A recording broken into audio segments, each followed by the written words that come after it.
So, Job chapter 9, we're going to get into his response to Bildad's comments from the previous chapter. Verse 1, Then Job answered and said, I know it is so of a truth, but how should man be just with God? If he will contend with him, he cannot answer him one of 1,000. He is wise in heart and mighty in strength. Who hath hearkened himself against him and hath prospered? So he's saying God is so much greater than us. How can we stand a chance against arguing against God? Why should we even try? Because he which removeth the mountains, and they know not, which overturneth them in his anger, which shaketh the earth out of her place, and the pillars thereof tremble. So this is Job describing God's side of the equation here. Verse 7, which commandeth the sun, and it riseth not, and sealeth up the stars, which alone spreadeth out the heavens, and treadeth upon the waves of the sea, which maketh Arcturus, Orion, and Pleiades, and the chambers of the south, that's constellations, which doeth great things past finding out, yea, and wonders without number. Lo, he goeth by me, and I see him not. He passeth on also, but I perceive him not. Behold, he taketh away, who can hinder him? Who will say unto him, What doest thou? If God will not withdraw his anger, the proud helpers do stoop under him. How much less shall I answer him, and choose out my words to reason with him? So he's saying God is much mightier and greater than us. Who are we to stop what he wants done? Maybe this is God's will for me. Maybe I didn't sin. Maybe this is just what has to happen. So let's see. Verse 15, Whom though I were righteous, yet would I not answer, but I would make supplication to my judge, or before my accuser, basically. He said, but he's still saying, I haven't sinned. I'm doing the best I can. This must be God's will for me, not a punishment from God, but God's will. That's the big argument between him and his friends. His friends are going, you must have committed sin because things are going bad for you. And he's saying, no, I am doing what God wants. So this must be God's will for me.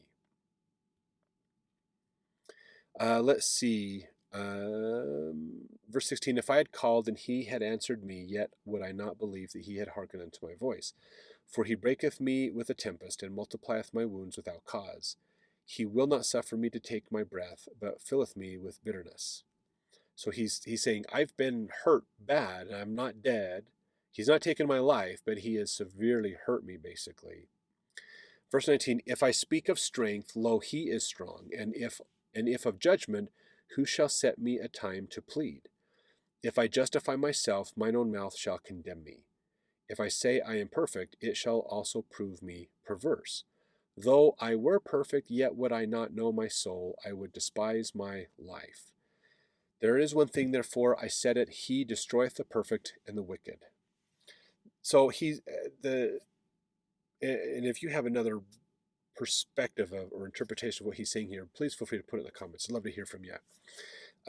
What I think he's saying here really comes down to he's saying that, look, I'm not a perfect person. I'm here to do what God wants. I'm doing my best. I'm doing my best to do what God wants done, basically. And he has chosen to do this to me. There's a reason behind what God is doing to me, basically, with the challenges I'm having here. Verse 20, let's see. Verse 22, verse 23, excuse me. If the scourge slay suddenly, he will laugh at the trial of the innocent. The earth is given into the hand of the wicked. He covereth the faces of the judges thereof. If not, where and who is he? Now my days are swifter than a post. They flee away, and they see no good. They are passed away as the swift ships, as the eagle that hasteth to the prey. If I say I will forget my complaint, I will leave off my heaviness and comfort myself. I am afraid of all my sorrows. I know that thou wilt not hold me innocent. If I be wicked, why then labor I in vain? If I wash myself with snow water, and make my hands never so clean, yet shalt thou plunge me in the ditch, and mine own clothes shall abhor me. For he is not a man as I am, that I should answer him, and we should come together in judgment.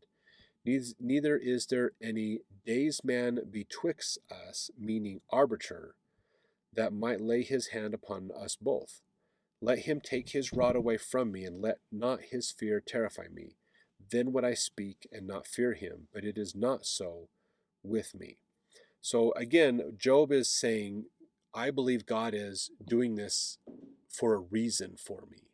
There is something in here he wants me to understand, and he's trying to understand the suffering. Why is this happening to me? What is the lesson to learn through all of this? That's what he's trying to get across to his friends here, saying, if he takes this away from me, great, I would love that. But if he doesn't, I will experience what God wants me to experience, is in essence what he's saying. So now, in the next chapter, we're going to get a little bit more about this Job's philosophy on this. So let's jump over there.